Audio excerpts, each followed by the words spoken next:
Hello and welcome to another edition of the Moving Iron Podcast. This podcast is proudly provided by Axon, helping dealers move more iron for almost 100 years. Find out more at axontire.com. Axon was started almost 100 years ago out of a passion for keeping agriculture moving. It's that same passion that drives them today. With a vision for a better experience for both farmer and dealer, they set out to create a better way to move more iron. When you partner with Axon, you get immediate access to a full range of products and solutions designed to meet the complex needs of today's grower. Axon carries all major brands and sizes of tires, wheels, and tracks. From custom colors and sizes to fully customized wheels, you can have the solution for virtually any problem today's farmer is trying to solve. To find more or become an Axon dealer, please visit axontire.com. Moving iron in the 21st century.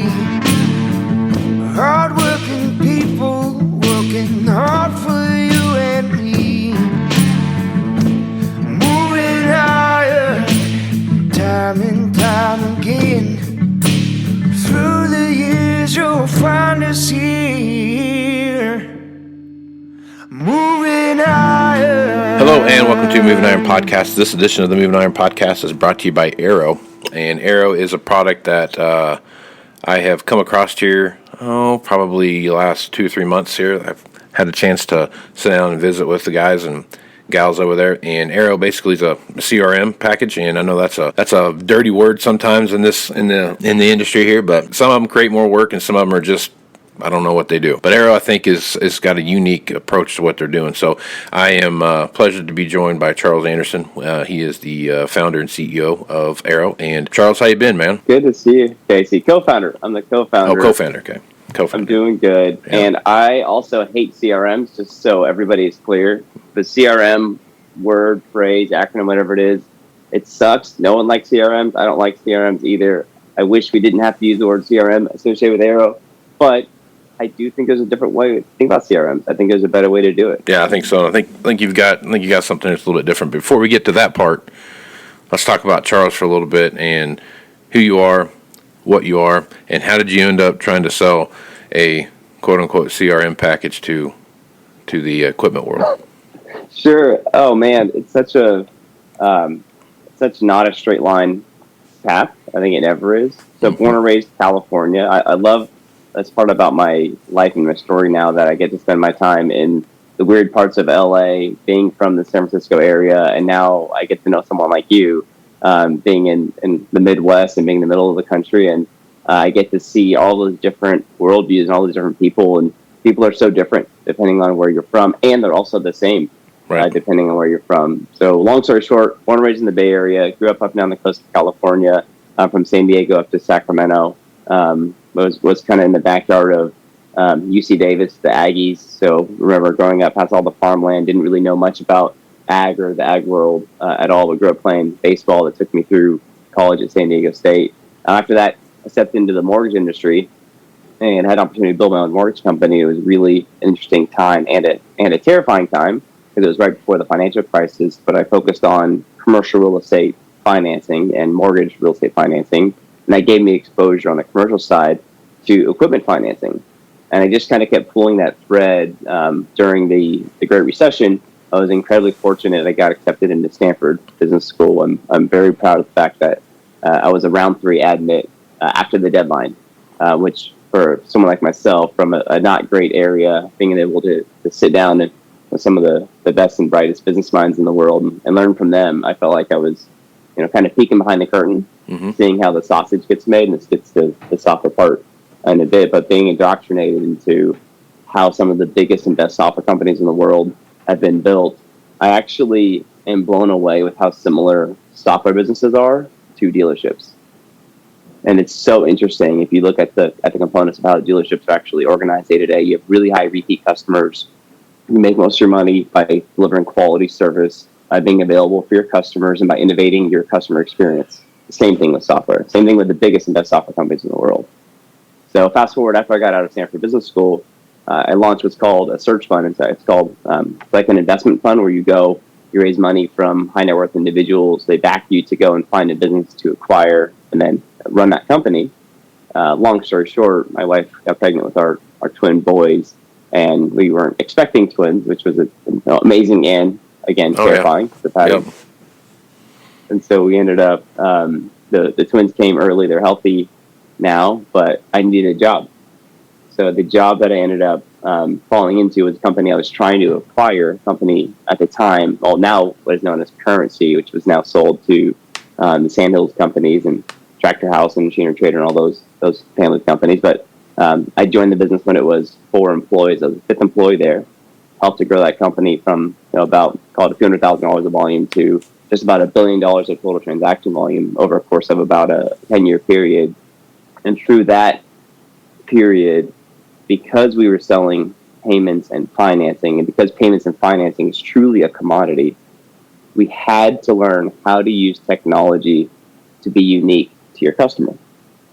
And it was through that experience that we actually learned buying and selling equipment. And for us, it was trucks, it was tractors, it was trailers, it was restaurant equipment. But the mechanics of moving a machine from point A to point B and figuring out how do you move the money from point A to point B and all of the noise in that transaction, for us, it was pretty fun to watch it become digital. So after we sold Currency, and the way I like to phrase it is, if you sell to private equity, it's a great way to guarantee you'll be fired in a couple of years. So after we sold Currency, a few years later, they invited my co-founder and I, Logan, to start over. And at the time, we really loved the problem of using technology to help people buy and sell equipment. And our best opportunity to do that was to build a software platform to do that. So that was a long answer to your question, but that's how I got into this weird market in the first place. Yeah, it's long. There's always a long way around to where you need to be at, and I'm no different.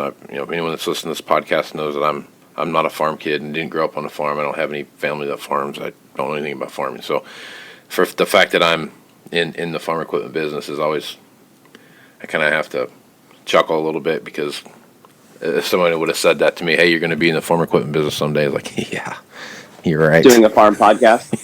yeah, doing a machinery podcast. Yeah, that's the other side of it too. Yeah, so yeah, there's always a long way around to where you're supposed to be at. So, what's that quote? I love that quote. The longest way around is the shortest way there. Yes, yeah, that's a lot of truth to that statement, no doubt about it.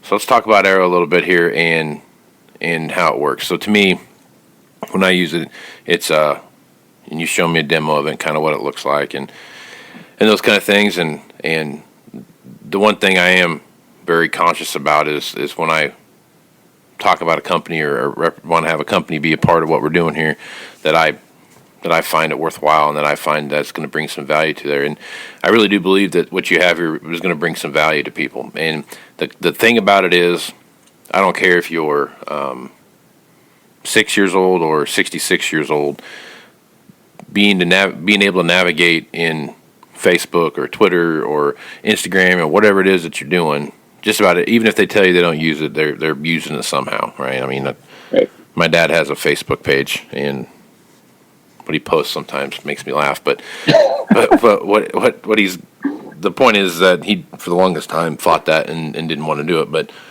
the way I look at the simplicity of Arrow is, if you can mention something in a Facebook post, or if you can post something on Facebook or whatever it might be, the way you have it set up mirrors that kind of right. look and the feel of the way that you're entering the information. So why did you come up with that approach? And B, what was the driving factor to have something that was going to be, fight the juggernaut, say, of like a Salesforce or something like that? Well, we didn't set out to build a CRM, frankly. When we first started building Arrow, we honestly just started talking to customers. Like, you're a perfect example customer for us. And what we first did is we drove out to the dealerships and we sat with the dealer salesperson and we just talked to them. And we asked them, and we took pictures of their desks, and we took pictures of their stacks of paper, and we just asked them, do you have a smartphone? Do you use your smartphone? Do you have an Android device, or do you have an Apple device? Do you use social media? Why do you use social media? How do you use social media? And we were blown away when we first started doing our research. There's something like 500 million views of John Deere on TikTok, and I think it's several billion now.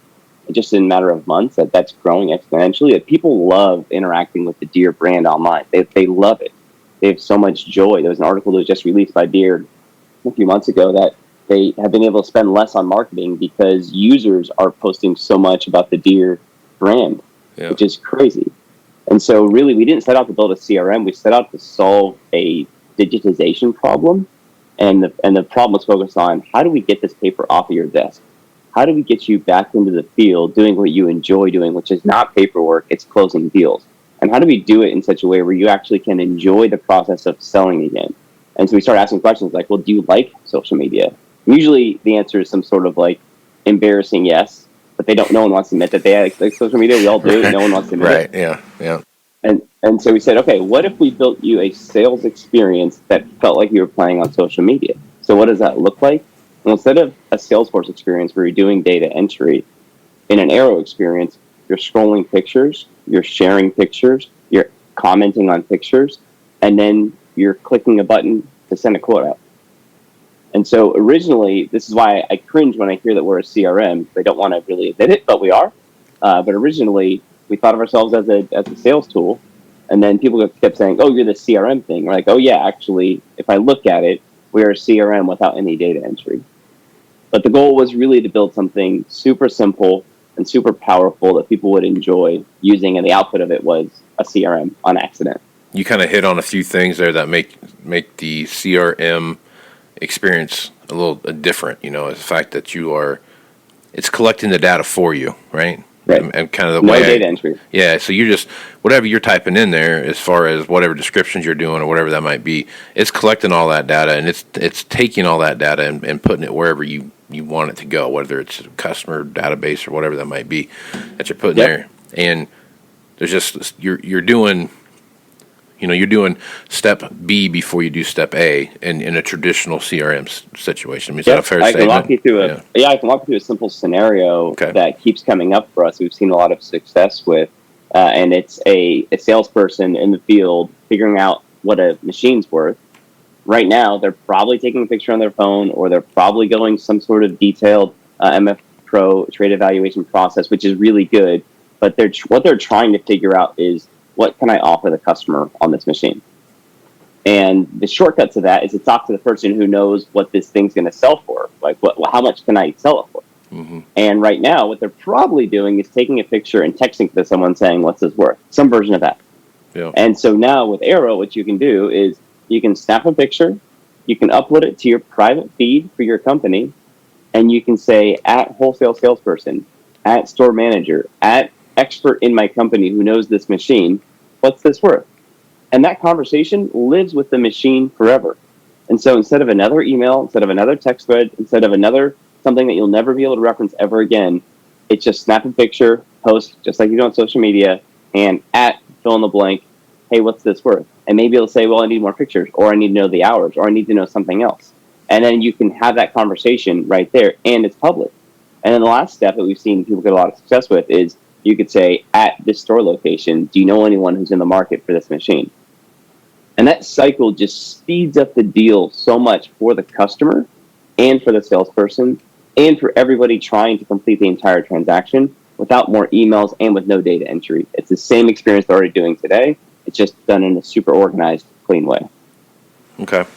Yeah, so that's a big step in most dealerships where you're going to have a sales guy's out working a deal and he's looking at a windrow or whatever, and they're going to run that back to the used equipment manager, and they're going to take a look at it and decide what the market's trends are looking like and what the market's saying that it's worth and those kind of things, and then they're going to take all those pictures that you have and they're going to move over to whatever the system is that you house all your advertising for online machine updates and those kind of things. So that what you just laid out there is not the norm now. It's not that simple. There's many steps involved in doing something, and there's a lot of people that get frustrated with that from the sheer fact of, instead of just making something go, they'll go out and do all this stuff, and then they'll wait till a Friday comes or something like that, and then all of a sudden there's this big data dump, as an old used equipment guy, I can tell you that Fridays were the busiest day of the week because they've been out all week doing their stuff, and then now they're going to go in and send their evaluations in. They hate it. I've had so many conversations with salespeople who they hate doing data entry in their CRM. They absolutely hate it. And their managers hate asking their salespeople to do data entry in their CRM. Mm-hmm. Everybody hates it, and everyone continues to kind of do it. And so you end up with this really garbage data, garbage in, garbage out, and then it's not actionable. Mm-hmm. One of the services that we provide for our customers is, step one is we take your dirty data. We have an entire team of people that get your entire customer purchase history into the system for you. And so with one easy search, just like you search on Google, you pull up all of your transaction history with this customer. That's good for the customer, who probably doesn't remember everything that they bought and sold with you. And that's good for you because from your phone, you're searching, you're seeing everything right there. By the way, thanks for translating what I'm saying into, I'll say ag language.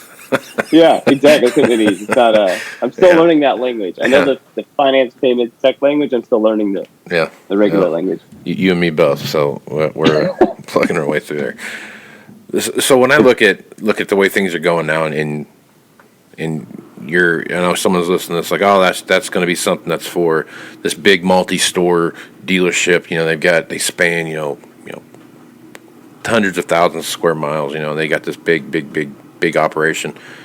I really think this would work for whether you have one sales guy, you're a one-man army, or you have 100 salespeople working in your company. So I guess talk about the versatility of Arrow and how it works across multiple platforms. Yeah, first of all, it's important to point out how cheap Arrow is.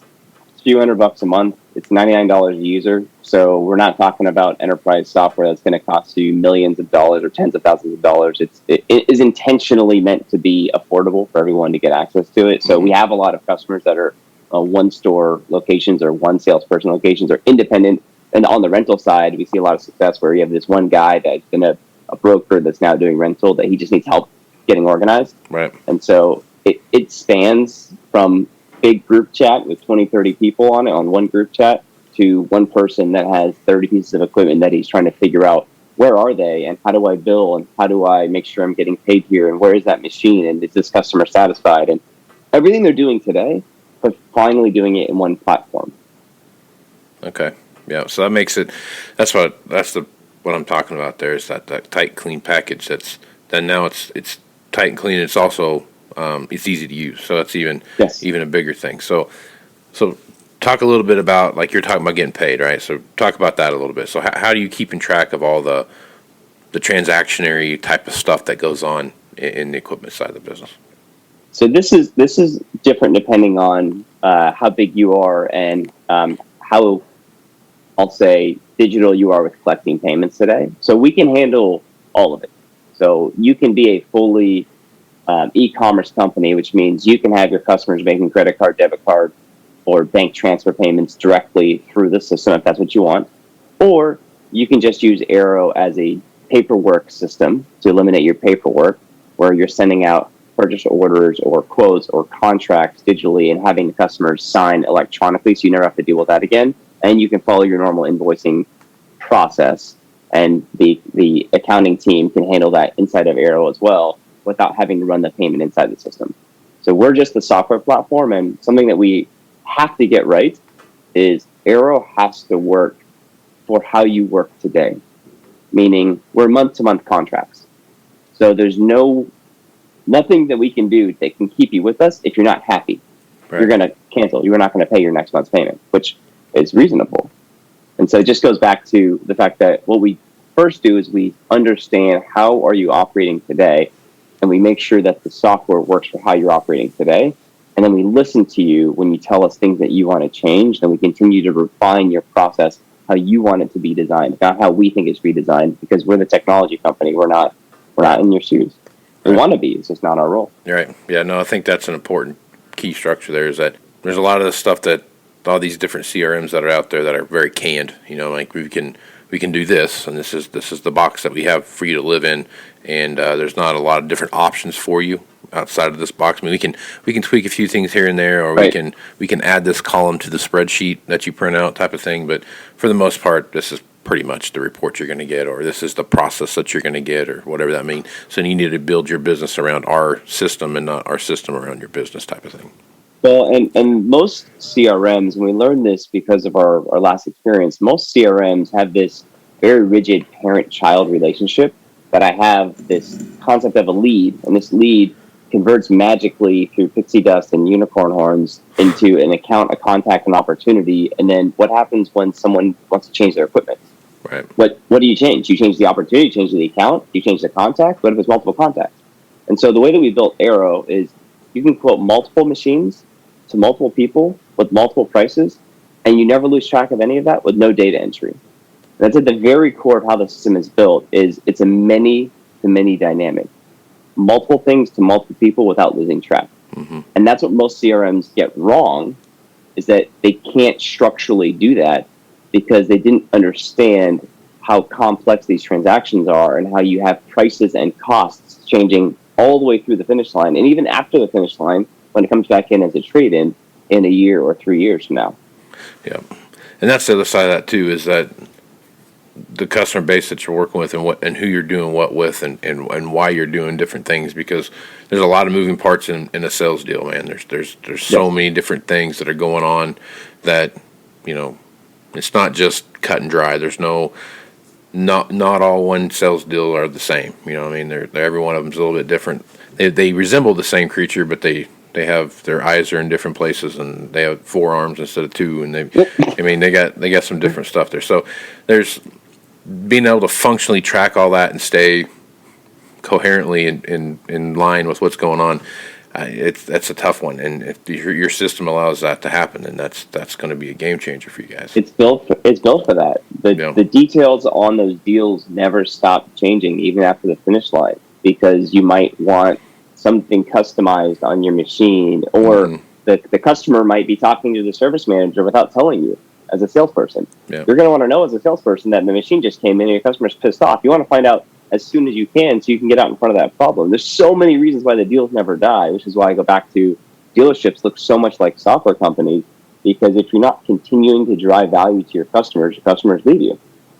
And so you have to figure out what's the smoothest way that I can have this relationship with this customer so I can always be available to solve their problem. What's the long-term goal for Arrow here? What's your, at the end of the day, end of the picture, what's your ultimate goal here for how Arrow is going to fit into the equipment space, whether it's on the construction side or the rental side or the ag equipment side or wherever, the OPE side, whatever it might be? I mean, what's the ultimate finish look like? I learned, as I said earlier, if you sell to private equity, they fire you. So the goal is not to build a company to sell it to private equity. Fortunately, I've been there and have done that. Honestly, it's a very simple goal. We want to build tools for the salesperson. That's it. Yep. We know how important that job is. We know how important that relationship is. And we also know that we have a very unique experience set, having spent 10 years focused on the equipment transactions. And as far as we know, we're the only ones who are laser focused on building software for the salesperson. And so that if I can make your life a little bit better with our software platform, that's the goal. And we'll keep doing that for the long term. That's a great goal to have, man. So, well, Charles, I appreciate you being on the podcast, man. If folks want to reach out to you and get more information about Arrow or get a demo lined up or what that is, how's the best way to do that? Email me, Charles at HeyArrow, HeyArrow. We're also going to be at Casey's conference coming up in the fall. Would love to meet you there. And we're also all over social media. We have a team of business development managers that I'm sure you probably have interacted with. We'd love to have a conversation with you. As I said, we're playing the long-term game, and we have month-to-month contracts. So if Arrow is not a fit for you, we will tell you, because we don't want to put in the energy to connect with someone that is not going to actually use the system. But please email me, Charles at heyarrow.com. I would love to speak with you. Right on, man. Well, Charles, appreciate you being on the podcast, man. Thanks for the time. Real honor. Right on, man. Well, I'm Casey Seymour with Moving Iron Podcast. Make sure you check me out on Facebook, Twitter, and Instagram. That's where you're going to find the latest editions of the Moving Iron Podcast. Also, go to MovingIronLLC.com. That's where you're going to find all the entire library of the Moving Iron Podcast, plus any blogs I have out there as well. Also, all the information to the Moving Iron Summit that Charles alluded to earlier. Check that out, September 15th through the 17th. All the information as far as hotel registration, hotel room registration, meeting registration, agendas, speaker bios, all that stuff's all there. So make sure you go check that out in the navigation bar. Click on Moving Iron Summit, and you'll get all that there. If you need more information about that, hit me up at Moving Iron Podcast at MovingIronPodcast.com, and I will be sure to get you whatever information that you need. So with that, I am Casey Seymour with Charles Anderson. Let's go move some iron, folks. Out. You want to have a meaningful competitive advantage to help sell more equipment. Whether you represent the sales, parts, or management department of an implement dealership, there's a surprising amount of complexity when it comes to tire, wheel, and track technology. Let Axon worry about that so you can get back to supporting your customers. Axon has leveraged years of experience to create a streamlined process that gives you a proven path to help today's grower and sell more equipment. The roots of their organization go back almost 100 years to the invention of the rubber tractor tire. Supporting agriculture is the number one driver of Axon, from product development through sales and service. To find more or become an Axon dealer, head over to axontire.com. Moving iron in the 21st century. Hard-working people working hard for you and me. Moving iron time and time again. Through the years you'll find us here.